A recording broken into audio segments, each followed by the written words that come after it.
Greetings, guys. Welcome back to my channel. My name is Monad, and this is my channel, Evolve with Monad. For those of you that are new here, I'm a professional intuitive empath, and the lesson for the day, or the client lesson for today, is about knowing that you are a finite resource.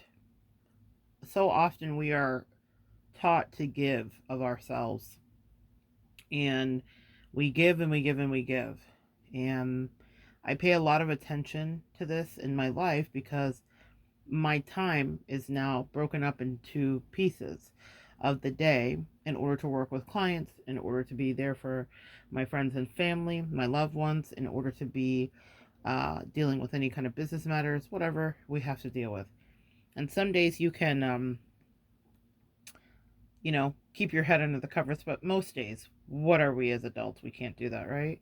No matter what's going on in our life. And so, know what you're investing in. Know if it's worth your time. Know if it's worth your energy, because it's a finite resource. Now, people create time and space for the energy, things, hobbies, connections, opportunities that they deem worthy. But do you deem yourself worthy? Also, if someone is requiring something of you, I'm thinking specifically of family members because that was the big overarching lesson with the clients today. If someone is requiring something of you, are they being considerate of what they would have to give or what they would even want to give if the shoe was on the other foot? And very often we can override what feels good for us to people please. I certainly do, can have, get tested all the time in people pleasing, right? So even if I feel like I eradicate certain strains of it, there are other times where it pops back up, and I'm like, it's like playing whack-a-mole. Empath, just know, on this journey, you're never done. Nothing's ever complete. You've never figured it all out. But I would love for you to get some of the lessons incrementally as you go regarding whacking the moles when they pop up. I noticed something regarding how clients have been interacting with some of their family. I noticed something how I have been interacting with folks in my life too. And you are a finite resource. You can't do everything. The folks in your life that are up close and personal are people that you've chosen to prioritize. But if anybody, specifically family members, guys, family members have a way of making us feel this insane guilt, and it kind of blinds us. As I'm recording this, it's like late afternoon, and quite literally the sun is coming in, which I love. I'm such a Leo. I like literally take sun naps and stuff like that. I'm definitely the big cat here for that. But it's funny because as I'm trying to give you this message, it's just blinding me. I'm not going to interrupt and stop and go close the blind or anything. I'm going to finish this. But I think that that's the message. Sometimes our obligations to other people will blind us to what feels good or right or centered or grounded to ourselves, or wanting to be nice. Um, Someone was telling me about a family member that's really nice. They like their family member, but they understand that they're emotionally abusive to some degree or another, right? And so we were walking through that, and I was looking at it, and I was like, listen, you still have to put whatever the boundary is here, because you're out of alignment. Now, we can talk about all of our zodiac signs and our human projectors, our human design archetypes, and all of the rest of that, but everyone knows what it is to feel out of alignment. Everyone knows what it is to be around someone who makes you feel juicy and good and amazing and lit up, or stimulated, happy, excited, welcomed, or loved, cared for, nurtured. These are all beautiful words that we attribute to connections we want to foster, enjoy, and put time and energy into. We also know what it is to be on the other side when we feel depleted. We feel like someone's taking. We feel like people are not giving us what we need, or maybe we're over giving and they're taking happily, or even if we're not over giving, there's just not a healthy balance of reciprocity. Even if you're just mildly giving, but someone's not returning that, but they still insist, like a lot of family members do, that you stay presently on the field, actively in the battlefield of life with them, right? If it's out of alignment for you and it doesn't feel good, then it doesn't feel good. And that's it. That's it. There's just no two ways about it. There's no way over it. You don't have to second guess yourself. It doesn't feel good. And what you may not understand is that, you know, there are some cases where I'm saying you're doing you both a favor if you disembark from those things. But and you would say, well, like, how does that work? Because maybe I feel better and so I did myself a favor. That's definitely something that I've had guys ask me about for sure. But the truth is, when you tell the truth, especially to family, which is really hard. Family, I'm talking about your DNA, blood, relatives, family, is going to be one of the hardest challenges for you as an empath regarding boundaries, because we feel an obligatory duty for connection. We are socialized into that connection. If something is toxic or unhealthy for you, it's that. Now, not everything is toxic. Not every single thing is. But you also get to decide what is. Like, there are little things, slights, whatever, in any relationship dynamic that you can internalize and say, that doesn't work for me. Doesn't mean that the other person is a terrible person and that they will not literally connect with somebody who it does exactly work for. But here's what I want you to have hope for, empath. You too will connect with somebody who it exactly works for. Your boundaries, your connection, your energy. You are a finite resource. So don't invest into everybody if you know that it's not going to be reciprocated, like with family, the way that you might like it to be. You guys know what I'm talking about. We all have that toxic family member. A lot of us are born of toxic parents on one side or the other. So we understand, or something went on for many of us that are true empaths, dealing with that narcissist empath dynamic. We don't find ourselves in that over and over again if we didn't have damage sustained in our early years, you know? And so that's even more so of a reason why you need to be careful with family, especially if they have shades of any kind of narcissism in there. Because what you will do is just deplete your resources, which is exactly what they want to do. And then they might discard you, or will be, you know, degrading to some degree, and you'll be like, oh my god, and you're thinking about all the energy you poured into listening to their whatever, or counseling them, or right, whatever capacity you show up. We all have had that, you know, person in our life to that degree, and then you'll be like, oh my gosh, I did all of this and it was for what? Well, it was for a lesson, and that's what I'm saying. If you clicked on this today, maybe don't go through the experience if you can help it. And most of you have been through it to some degree. You are a finite resource. You cannot give everything to everybody. Be selective about who you're giving to, how much you're giving, and make sure that you're getting your needs met too, within reason, right? Negotiate, communicate, all that jazz. But if you're dealing with people that would rather stay in a low vibration, they don't want to vibrate high, you can't pull them up. They will just drain you and pull you down. And even if it's not that traumatic or drastic or tragic, it could just be a simple exchange of, do you have this much time and energy to invest into something if you've got your eye on the prize for another thing? Or if you are a finite resource, understand that you are quality, right?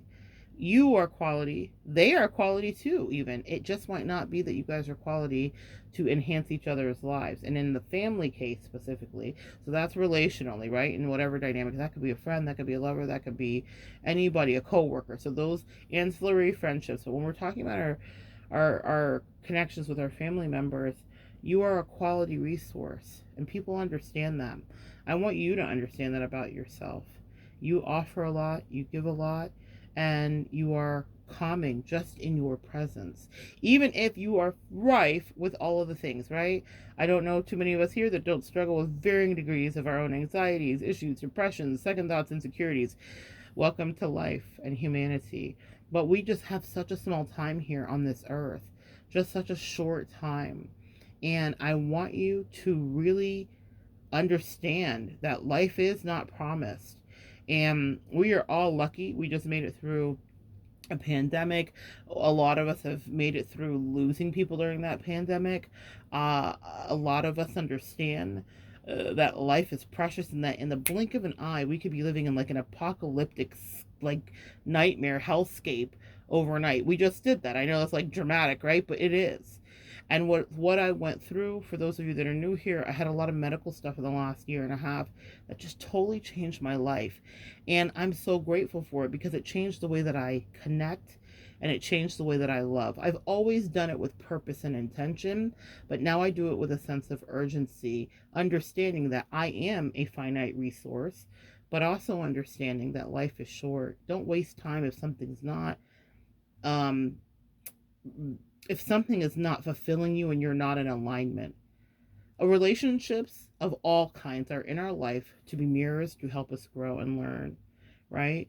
But if you know what you need to know about a family member that wants to vibrate low, then disembark, set your boundary, mean it, move forward. They will not like it. No one likes it when you set a boundary. No one likes to feel all of the feelings that make us all triggered as humans, right? We all know what those are. So I'm not going to trigger you now. Think about what you don't like when you are in relationships. No one likes it on any side, whether they're toxic, healthy, aware, enlightened, vibrating high or low. We all have basic needs as humans that we need met from other relationships. And people will pull that from you if they can. They will take every single thing they can from you, thank you, utilize it for whatever they need, and then move to whatever else is the next thing. And in some of our scenarios and cases, some of our relationships with our family, some relationships with partners, intimate partners, all that stuff, that is exactly what's meant to happen. You cannot always prevent it. But as you grow, you can start to get more circumspect about how much time you invest into connections if you know they're not going to pan out in a way that's going to be advantageous, healthy, or keep you both in alignment. There have been times in my life where I have disembarked from something because I could tell it was going to make someone else get out of alignment. I'm very aware of that. I'm very aware. I hate it. You know, they say ignorance is bliss. It is. Because when you know better, you will do better. Maya Angelou's quote, when you know better, you do better. Or when someone shows you who they are, or tells you who they are, believe them. Okay?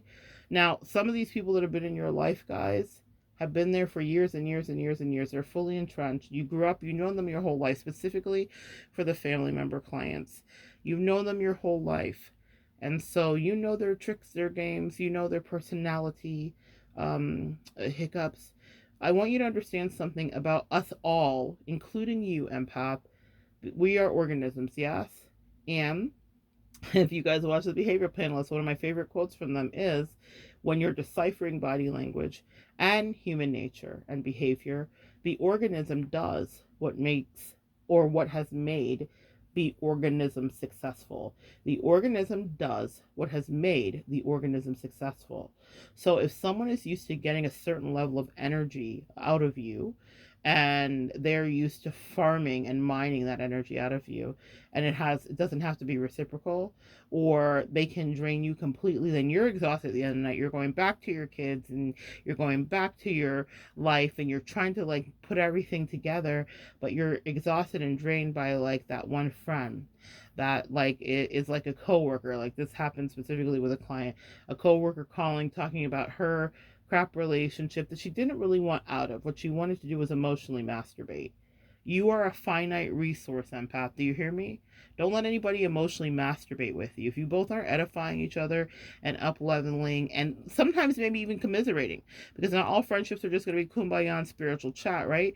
But you might commiserate and talk a little shit and have some fun and whatever, but it should be something that feels mutually good to both of you. You shouldn't leave a phone call with that coworker friend just like, oh, Jesus Christ, I don't even know if I can take it.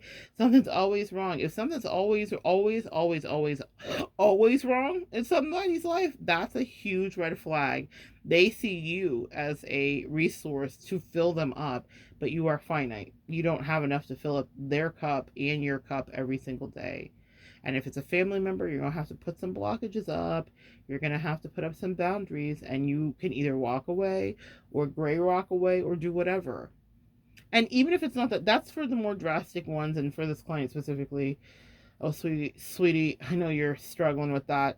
But for this client specifically, it's hard. It's hard. It's hard. It's hard. I've counseled uh, beautiful business professionals that allow parents to move in, even though they're like doctors running hospitals. And then they're like, oh my gosh, I can't believe I did this. And how do I get my dad out? Like, we will have people that will take advantage of us and we're a finite resource, and the people taking advantage will treat you like shit as well too. She's like, I'm doing all this for my dad and he's treating me terribly and whatever, and he's silent treating me and he's doing this and he's doing that. And it's tough because that was a lesson that that client had to walk through. But what she's learned is that she is a finite resource and that boundaries with even her own father are necessary. Okay? You don't have enough to give to everybody. And so you have to gauge what it is that you do have, how much you can afford, how much they're willing to invest, how much you're willing to invest. And this may not be a conversation that you're going to have with a regular person that, or not a regular person, but a person who is not well or who is not aware of how they may be siphoning your energy. And that's a hard conversation to have. It's not something that I recommend for everyone. It's not for the faint of heart. This is for people with throat chakras fully intact, and even then, there's a particular way to deal with it. Because if you're talking to a toxic family member, they're not going to be like, you're right, I have been stealing your energy, it's delicious, I love it so much, gotta go, thanks, appreciate you. They're not going to admit it. So don't go into these things. This is just knowledge for you. Not everyone you're going to be able to have a straight up ass conversation with. In fact, I would dare say maybe like 3% of the population in your life will you be able to be like, straight up, now tell me, do you really want to date? Bam, bam, bam, bam, that part, Paula. Thank you, Paula. Straight up, now tell me. You can't do that with everybody. You'll be very lucky if you can. I did a video earlier where I was talking about narcissists not wanting you to have closure, but if you can get it from somebody, it's a game changer. Healthy people will give it to you. You can have ending conversations with healthy people and bring clarity to it. And I'm going to be honest with you guys too, even in those cases, in the best case scenario, people will still be cagey, especially if you're an empath. And what I mean by that is everyone doesn't always speak their full truth and everyone's not always comfortable, and they don't have to, but understand that you can communicate and communicate what feels good and right to you, but also know that you don't have endless resources to give to anybody. Your family especially does not deserve endless resources if they are not going to be reciprocal. The second for me that a relationship starts to make me shut down, triggers me to any PTSD. Now, PTSD is a real thing that can be very crippling, and it comes to us all in varying forms, from vets that have seen live action to people like, I think of Elizabeth Smart, who were kidnapped and tortured, to us sweet old empaths who may have had some psychological abuse in varying degrees from parents or lovers or whatever the case may be, right? PTSD is very real, okay? Someone that's been in an accident will have these flashbacks. We were in a psychological accident with really sociopathic people. If you are listening to this, to some degree, you have this experience or you can relate to it. And so what that means is that we don't always process things the same way that everybody else does. A PTSD brain overcompensates or under rationalizes and underreacts depending on. There are fantastic therapists here on YouTube aplenty. Please go listen to how PTSD affects your brain. It changes you. It literally physically rewires your neural firing passageways, your synapses and everything else. And so what that means, if you it means that if you feel out of alignment, you don't, especially with that energy, especially if you feel like something's going left or right, especially in a family dynamic, trust that. That PTSD, even if someone could say you're overreacting, is protecting you. Because no one else knows your life story and you are your first line of defense. When you are in a situation, you are your first line of defense emotionally. An empath, what's the one thing that happened with a lot of us is that people did not care about our emotions. And so we learned to care about everyone else's emotions and pretend that we didn't have emotions. And I want you to get back in touch with what you feel, what you think, and how you feel in or out of alignment. I don't care if your family member has the best of intentions. Well, they really mean well. Well, Aunt Mary Beth really, really means well. Does she? If you feel these daggers, don't second guess what you know is a truth. And sometimes people are dishonest or duplicitous, and it's not always evil and malicious. It could be good sometimes. I don't know, but I've had that happen too and experienced it, seen it, counseled you guys about it. So, but see how you feel about that. Sometimes somebody might withhold something. This is one of my favorite examples. I had a couple that recently got engaged. The way that their relationship, meaning a client who is just recently got engaged, so the way that their relationship began was with one of them liking the other one more than the other one, right? But I love wins.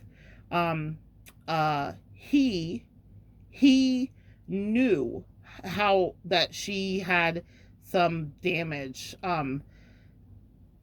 Yeah, I'm hearing. I won't commit. I'm not having it.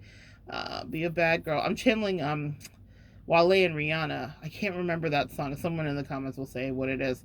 Bad. Is it bad that I never made love? But yeah, anyway, that's a whole nother thing. Okay, so they had some trauma coming into the relationships that she had regarding protecting her heart after abusive connections, right? So the guy knew that there was energy between them that was flowing, and she was my client, but he knew, and she kept telling me like, I'm not going to be involved, I'm not going to be involved, I'm not going to be involved, you know. And she was acting out of real PTSD and red flags.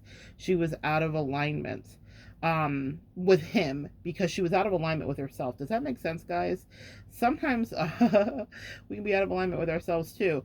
So they continue to date. She even breaks it off with him. She's like, I can't do it. And I was like, okay. We walk her through it, and they end up reconnecting and eventually obviously end up getting engaged. And then I did a couple session with them, um, and which is something that I do as well, guys. I do couples readings. So I did a couple session with them, and one of the things that he said to me was that I always knew she was my person, even while she was fighting me off. And I was like, well, how did that feel for you? Because I'm always interested to hear how guys feel about that. And he was like, well, her rejection didn't feel good. That didn't feel good. But he's spiritual, so he was like, I felt led to hold space for her. I felt led to her by God. They're Christian. I felt led to be a covering and a protector over her, is what he said. And he said, and even if that meant from a distance, I knew that what she caused in me wasn't out of alignment, meaning like he had love for her. The reason, maybe someone needs to hear that story. So sometimes, so what she did was she was in a sense of denial because of her past history, which, you know, I understood. I've been working with her for years. I know exactly why. I know exactly how the past relationship broke her. I understand. But, and even I, when I was reading for her, knew that she was in a sense of denial. But that's not our job. Side message. You can't ever tell anybody what they feel. You can ask them how they feel. You know, when I say you can't tell them what they feel, like if you ask someone how they feel about you and he was asking and trying to get that out of her, she was in a lot of denial about her emotions because she didn't want to feel. Does that make sense, guys? I know I've meandered from the finite resource part, but maybe someone needs to hear that message about love. You can definitely, yeah, I'm a projector. So observations, I have no problem being like, I've observed this and it's pretty factual, or it's not, or it's pretty close, and I'm willing to kind of like go out there on the limb with this because I'm pretty sure I'm close to whatever this is. You can do that. But like, you know, knowing how someone feels, they could look you right in the face and be like, I hate lemons. I hate lemons, I hate lemons, I hate lemons. And then, you know, you could catch them making like a wicked awesome country fair lemonade at their house. And they didn't want you to know for whatever reason, or they repressed it or whatever. We all do that. We all will be cagey sometimes with things that are precious and special to us. But that, in that relationship dynamic, her feelings of how she felt about him, which I could see clearly in the reading of the cards, were something that she wanted to keep within. Even though he felt, I mean, when I say he felt, and I only worked with him one time, okay? I never met him in person. This was over on the phone. It was over the phone. But I never, so I don't know his whole history and story. I could tap in a little bit as I was reading with him. But what I heard and observed in the energy between them when we did that session was how he really had held space, and how even though she had lied to him about the depth of her feelings, He didn't back off, not in a creepy way. He backed off. They had the breakup, all the things, but energetically, he was like, I see you.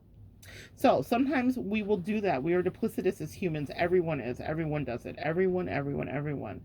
So ask yourself if you're in alignment with how you feel and what feels good to you. And then if you do feel out of alignment, like if he would have felt out of alignment, he would have disembarked. I've counseled lots of breakups that go exactly that way. Someone says something, someone says the other thing, both people mean it, and then eventually that just fractures apart. So there definitely would have been that same exact energy trajectory that happened. When I say the same exact energy trajectory, what I mean is that if even though there was dishonesty and it was reversed, we're used to seeing it in the opposite way, because right, I counsel a lot of women, so usually it's a woman saying like, I can tell he feels da da da da, and I have to be honest with her, like, yeah, he does, or no, he doesn't. But that happens, and you could save yourself even that call to me if you can be honest with yourself. Our intuition is so powerful, and our sense of feeling in or out of alignment is pervasive and strong. You are able to you are able to know when something doesn't work for you and when something doesn't feel right for you. It is clear, and you may override it, especially if you have PTSD and a lot of the other things, because we are used to being the endless well of whatever, fill in the blank for whomever, fill in those blanks, right? But you are the one that decides if that feels good to you, okay? So decide if it feels good to you. And you know, every single one of us, have you ever met a new coworker and you're like, I like that girl, we're going to be friends? Or you're like, she better stay 25 feet away from my area, cubicle space, desk, whatever, right? We all know, Malcolm Gladwell, in his book, The Tipping Point, talks often about these micro split second decisions that we're making all the time. We are primal, and this is something that you understand. You know when something is a yes or a no, or it feels good to you, or you want to continue, or you want to indulge. And so if it feels off for you, why indulge like that family member situation if the other person is the one who's going to benefit, but it just drains you or leaves you feeling unsure or insecure or unsteady? A connection of any kind, whether it's that good Judy coworker at your job, whether it is a partner, a lover, an intimate partner, a family member, a friend, a connection that feels good for you will not have you nervous or questioning. It will not have you in a state of confusion. And if you are in any of those states of nervousness, questioning, confusion, uncertainty, wondering if that was a barb or if that was a joke, this is not a safe person for you. Don't negotiate with yourself. It doesn't mean that they're evil. And that's also a nuanced and interesting thing.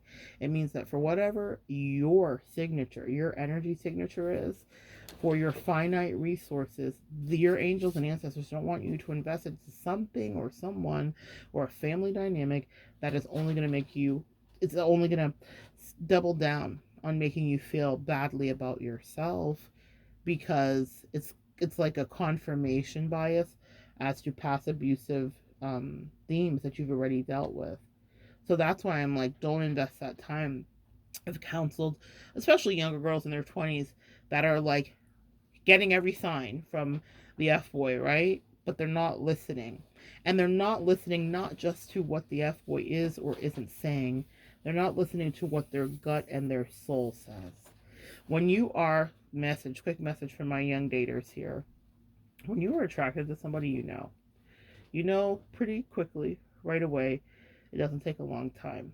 So if somebody's giving you a bunch of excuses like, I'm just scared to like fall for you and I just don't, like all that F boy stuff, like, squinty eyes, like, it's just like opening up, and like some people will do that. I get it. I hear it all the time. Like I literally hear people, I get stories about that all the time.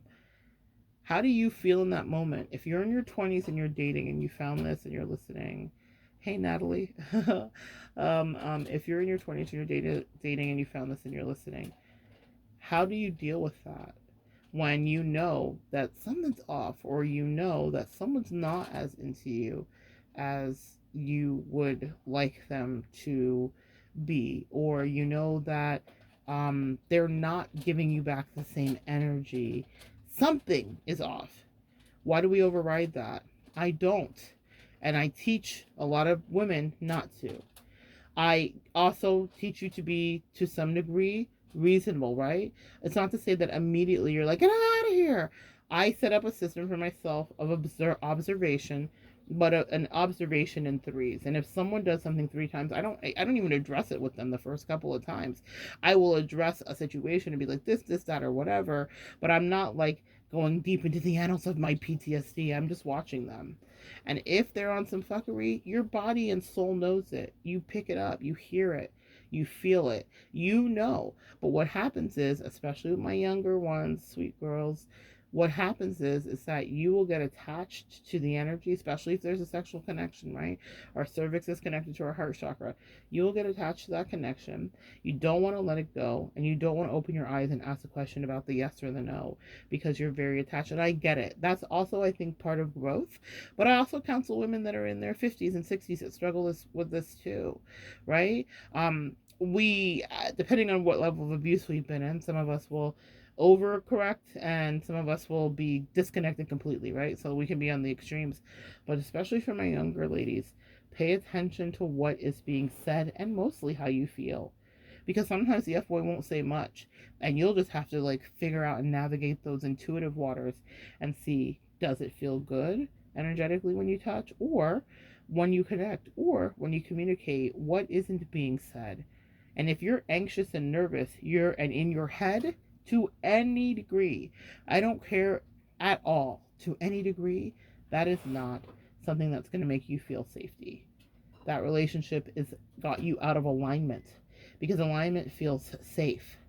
So you're like, well, Monette, what does safety feel like in a relationship if I'm an empath and I have PTSD and I didn't ever get that, and I often was dealing with a lot of like predatory behavior, people that were either taking advantage or saw you as not great or lame or whatever. People treated you any kind of way. Go to whatever connection you have in your life that is wholesome. Each one of us has somebody that's a good friend or a good family member, or some of us have great exes, right? That we can juxtapose it against. Yes, even a great ex can be juxtaposed against. And what I mean by that is not every ex is toxic, terrible. Not everyone makes you want to pull your hair out, sends you to therapy, or gives you PTSD. It's usually just a handful, right? If we're lucky. Now, here's the deal. Juxtapose about how you feel.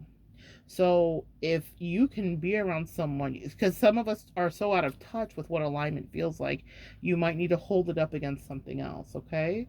So take a look at any relationship around you that's never made you question yourself or never made you have subterfuge. And that doesn't mean that it could have been a purely perfect relationship. You very well could have had friction inside of that relationship. My example for that would be with my bestie-ship. We had a tough moment in our bestie-ship where we had to have like real conversations and talk about boundaries and all of that stuff. And what my bestie did, and I've talked about this in other videos, but for those of you that are new, is she looked at me at the end of that tough moment and she was like, this doesn't change anything. I'm not going to treat you differently. I'm not going to be differently. I still love you. We understand each other better now. There's absolute clarity, but I love you. This changes nothing. And it's the first time in my life, this is how I knew I was going to keep her. Keeping her, it's the first time in my life that, and that's so funny I say keeping her, because I'm thinking of Miguel Ruiz and the Four Agreements. Whenever you feel like you own somebody, like you like want to possess them, that's a red flag. When I say keeping her, what I mean is she was someone I wanted to keep in my life. She was someone that I was going to invest time and energy and cultivate into keeping in my life, because my baseline with her is that of feeling comfortable, nourished, and secure. She's not easily rocked. She's not scared. When I was like, I don't even want to like let anybody know how deeply I care about you and whatever, she was like, I'm not worried about your ex's energy. When I say ex's energy, my ex bestie, I'm not worried about people in the past. I'm not worried about those people. She's like, I'm here spiritually to fight for you, actually to fight for you, daily to fight for you, to protect you from the Ricky Bobbies. Because as sweet empaths, we could sometimes get some not so savory energies around us. And she was like, and if you can't see it, I'll see it. Da da da da. She was just as ride or die as she could be, and that was even after friction.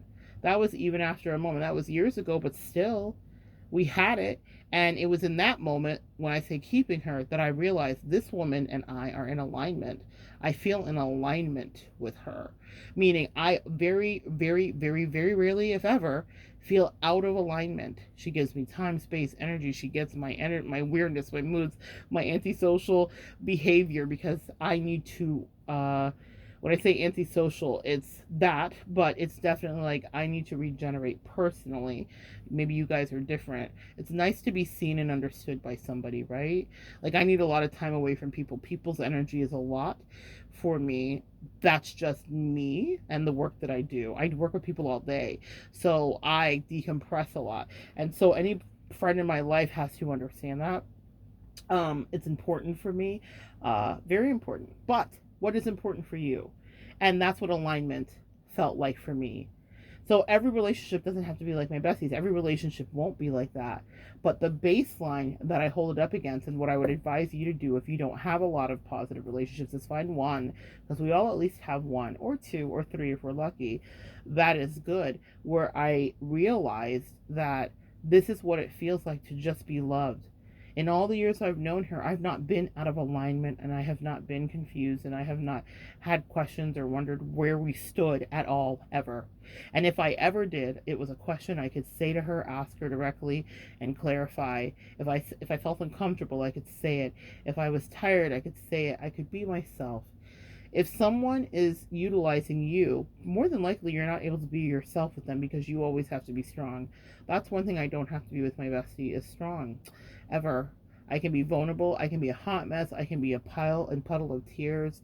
I can be a prattling person that talks for a straight hour. Y'all know I can do it here, and I do it with her too. I can be all of those things. I can be brown. I can be blue. I can be purple inside. I can be purple. I can be yellow. I can be everything you like. I can be all of those things with people that I feel safety with, that I don't feel out of alignment with. I can bring them my worst, and they can hold it. And there's a heightened level of awareness between the both of us of reciprocity. That's what alignment feels like to me, just to me. What does it feel like to you? And if you're not in alignment with somebody, then what should you do? Should you continue? You shouldn't. You should set up some boundaries for yourself and some fail safes, because you only have one life to live. When I got that reality check, it's kind of been one of the best things that happened to me, because it stopped me from wasting time infinitesimally with people that didn't mean me well, or even if they meant me well, they didn't, like, we weren't on the same page. Not really. Maybe a little bit, maybe kind of, but not really. They didn't really want the same objective or outcome as me, but they might have liked to connect with me. That's good. Sometimes you may want to connect with somebody, but it's very much, what do you both do you feel reciprocity? That's where I'll leave it. Do you feel reciprocity? People can want a lot of things from you, but it doesn't mean you have to want them back. You can want a lot of things from them. Doesn't mean they have to want them back from you. Does that make sense, guys? You are finite. You owe nothing to anyone. You don't know anybody anything. You can do what you're with your energy, what you want. But first, you have to give yourself permission to know that you deserve that. And then secondly, you need to know if you're out of alignment with somebody. Even if it's the F boy, and it's not just family. The family is what brought us here today for me from that client lesson. But if it's an F boy, guys, they give you every sign that they're not about that life. And let me do you one more solid. You can pray for a sign that someone's not about whatever it is that you're liking to go towards, or what you have in your mind, or maybe you did communicate it to them. When I feel out of alignment, I specifically pray, and I get specific. You're like, I specifically pray specifically? I do. I'll ask for something very specific to happen so that I don't miss it, even though I am an intuitive, so that I don't miss it. Because when it comes down to our interpersonal relationships, it is so easy to miss when our emotions are involved, or we care about someone, or we feel guilty, or we're invested, or we're attracted, or we're in love, or we've got money invested because of a business deal or whatever. Does that make sense, guys? So you will not see clearly about your relationships. None of us do. Every practitioner I know has a practitioner. I get readings and astrology readings and all that stuff to get clarity as to some of the bigger transits that I can take advantage of are going on in my life.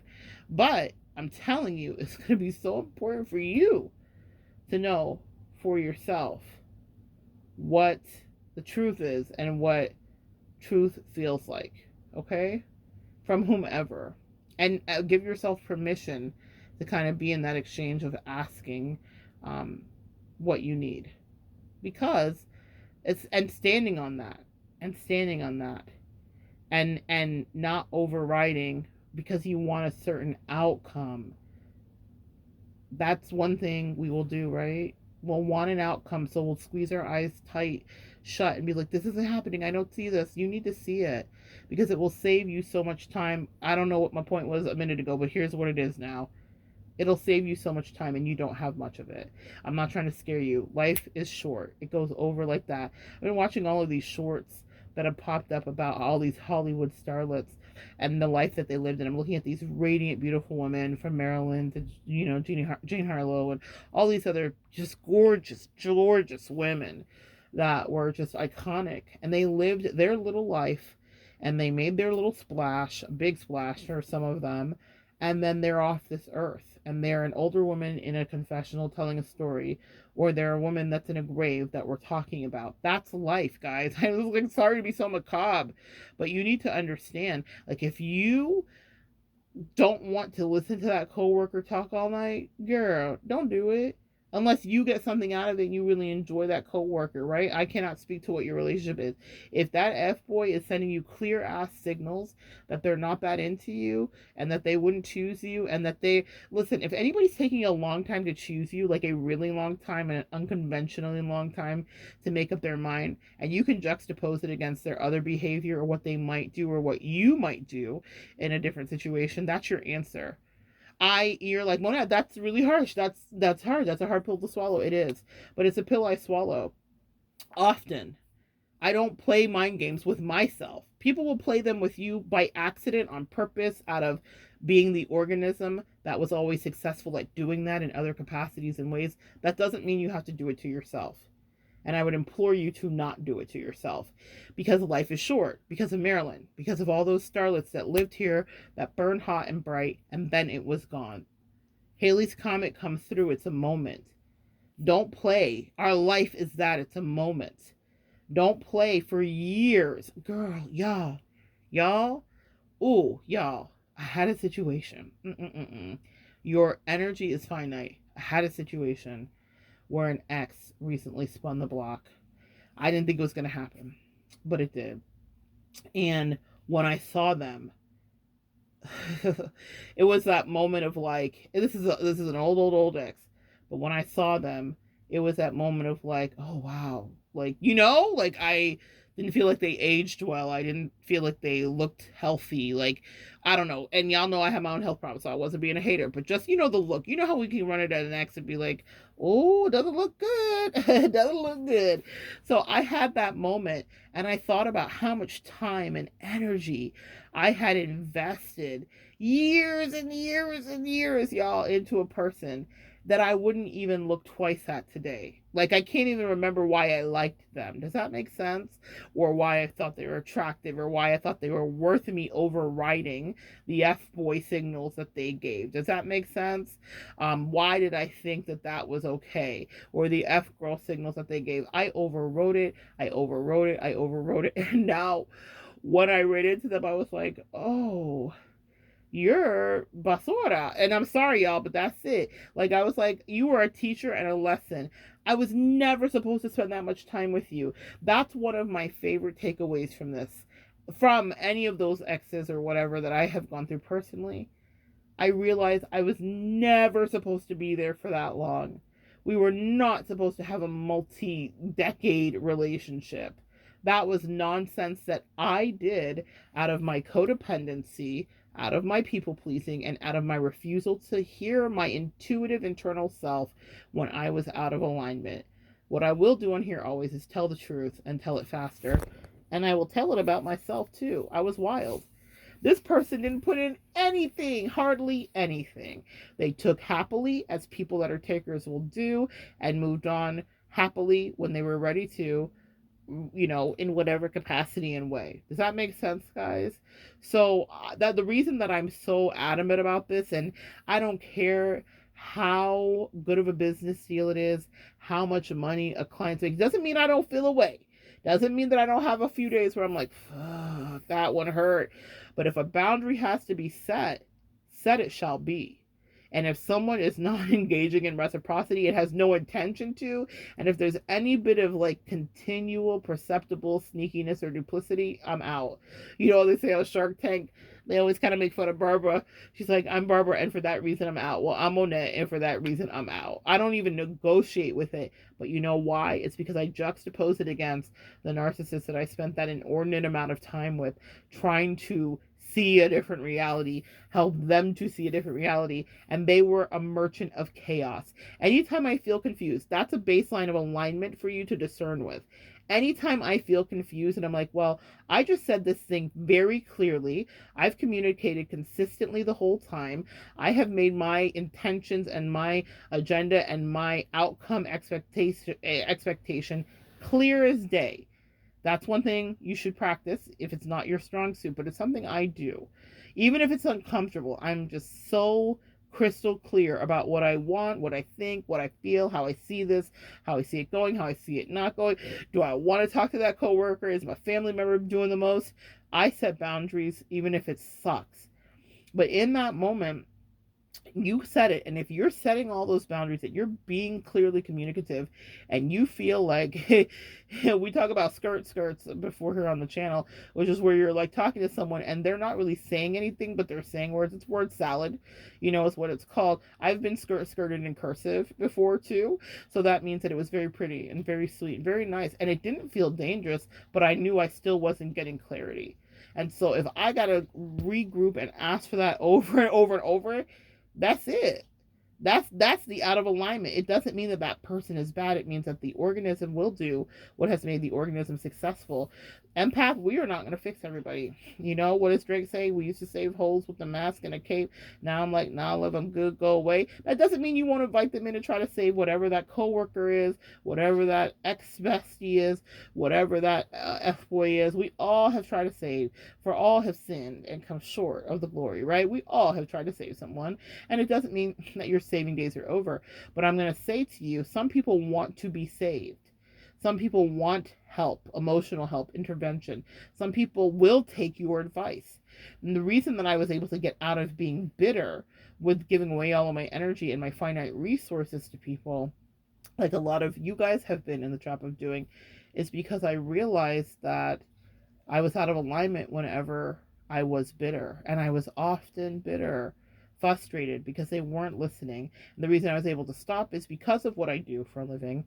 I realized that there are people that actually do want my help, but they invite me into their energy, their homes. When I mean their homes, I mean figuratively speaking. I'm invited into their energetic space via phone call, whatever the case may be, and I'm able to offer services where I can help set them free in whatever capacity is downloaded for me to do. People will want your resources, and they might even invite you, but they will be happy to take from you too. So you have to decide. Everything is not concrete. Everyone is not evil. That's something that I had to develop some nuance with in the last 10 years. Everyone isn't out to really get you. People are just living their own experiences, and they're at that level. They're at their level of maturity. That doesn't mean that they're at where you're at, and that doesn't mean they're bad. It doesn't mean they have to be cursed. It doesn't mean it's the end of the world. But if somebody's like purposely toxic, like those coworkers and that family member, don't be giving all your energy away. You don't have it. You know what they said? What's the meme saying? Nah, get someone else to do it. You don't have it. I'm not going to be on the phone listening. And I was found myself in that rut before. I had one of those friends where I was like in that rut for years and years and years, counseling her out of her toxic relationships and telling her don't sleep with that person and this and that and whatever, because I wanted the best for her. She did not want the best for her. She wanted chaos. Narcissists are merchants of chaos. So don't pour all your time and energy to someone that's just like, it's anarchy and I love it. Another quote from Talladega Nights, right? It's anarchy and I love it. Some of the people in your life will love it. They're not all narcissists, but some of them love it. Also, whatever you have to offer, for my sweeties that are in their 20s, guys, you will find exactly who you're supposed to be with.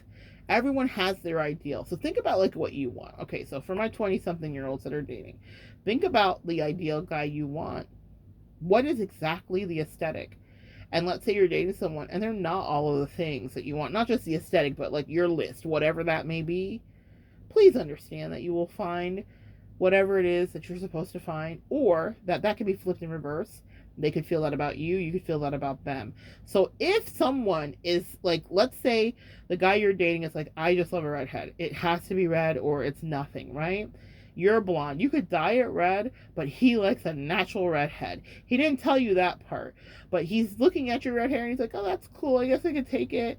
And then you're not, and then what happens is even though he's not saying it, this is how your intuition works. You feel like the rejection, or you feel the non-full interest, or the non-full like hunger of like, you're my person, because for whatever reason the natural redhead is really his thing. He didn't communicate it fully because we're weird that way as humans, right?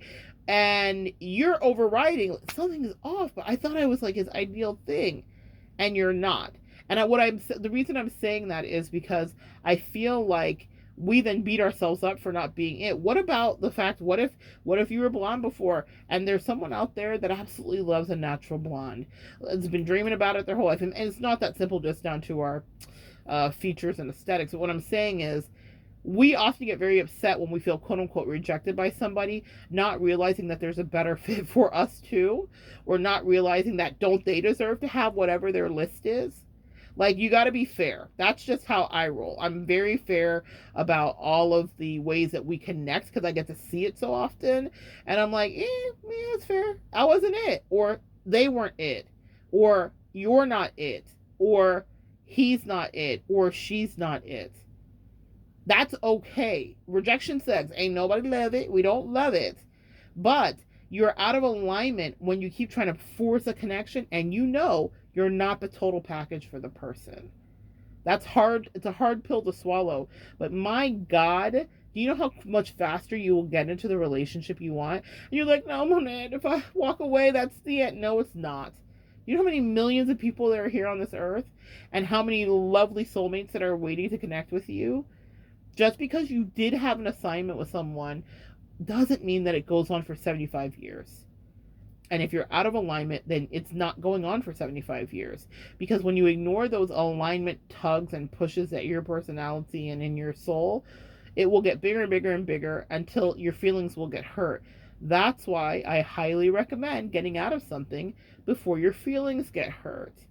If your feelings even start to get hurt, that's also another alignment sign to get out. I've had moments like that where I wasn't like devastated to the nation, but I was like, oh, it's about to be some fuckery. Learn when to tell when it's about to be some fuckery. It doesn't matter what the other person's saying to you. How do you feel? I will ask for clarity, but I immediately default to my intuition because people will say one thing, do another, say one thing, treat you another way, and that's all you can tell by is their behavior. And so you don't have to have a therapy session with them about it.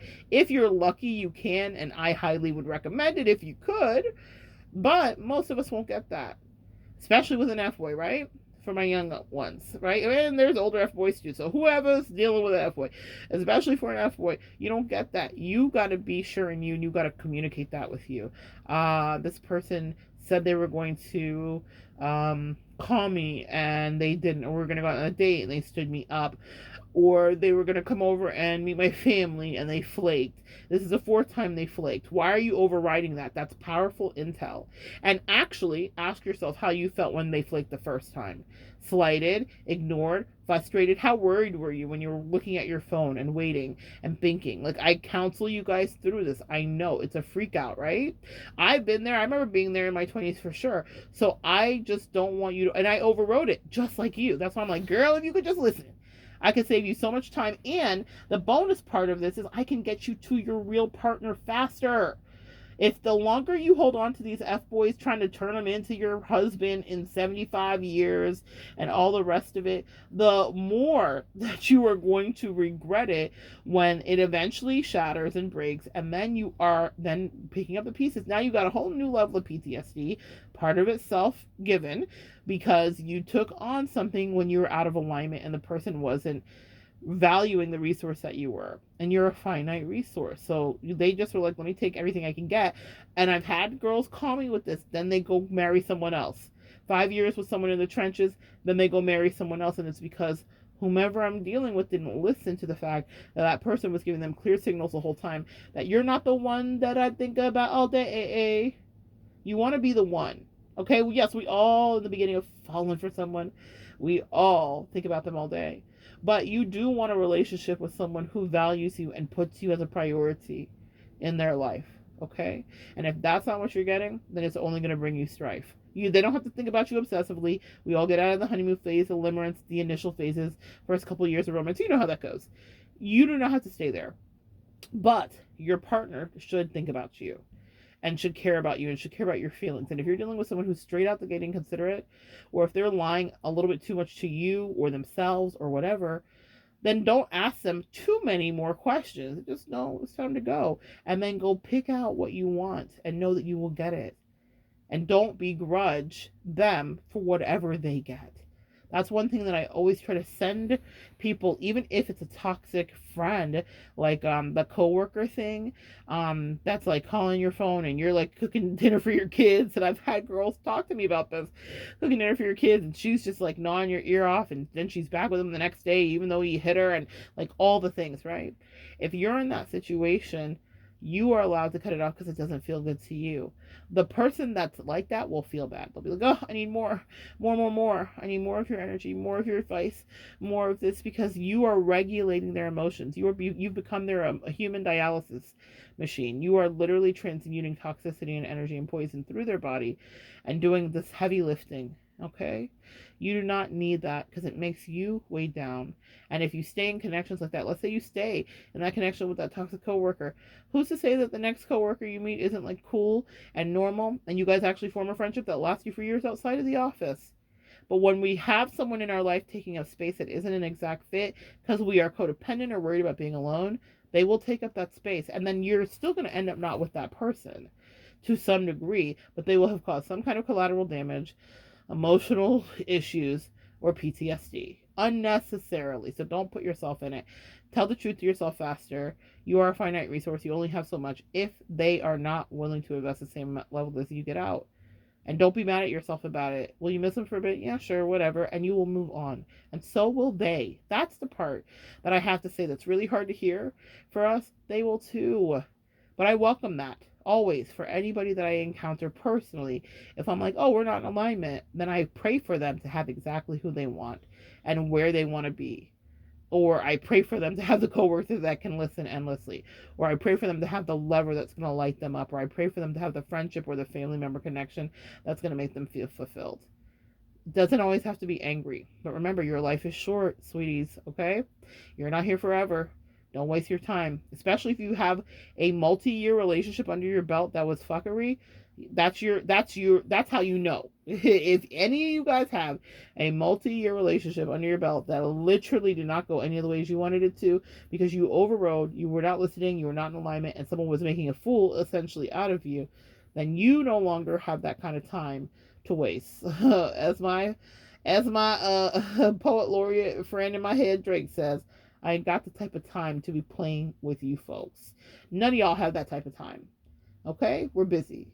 Busy right now. I should be doing work right now. In fact, I have a client coming up, so I'm going to hop off here. In any case, that's the message for you guys today. Your finite resources. Check when you're out of alignment. And don't be afraid to say goodbye to things. Even if you're like, oh, I want to hold on. It's not going to get better than this. It always does. Especially when you're honest with yourself. I find that we get rewarded when we pass those tests. Sometimes we will be tested with something that's really, really juicy and good, and you're like, no, I really want to keep this connection. It feels good to me to some degree. That's why knowing when you're in and out of alignment matters, actually. Because even sometimes when you're out of alignment, it might still feel good. And you might, but it might not be best for your highest good. You feel me? It might not be best for your highest good, and in the long run, it could be a disaster. And if you're feeling confused, more than likely it's going to end up as an emotional disaster for you. Empaths, so save yourself the trouble, okay? All right. Come back and join me next time. We'll continue to evolve together.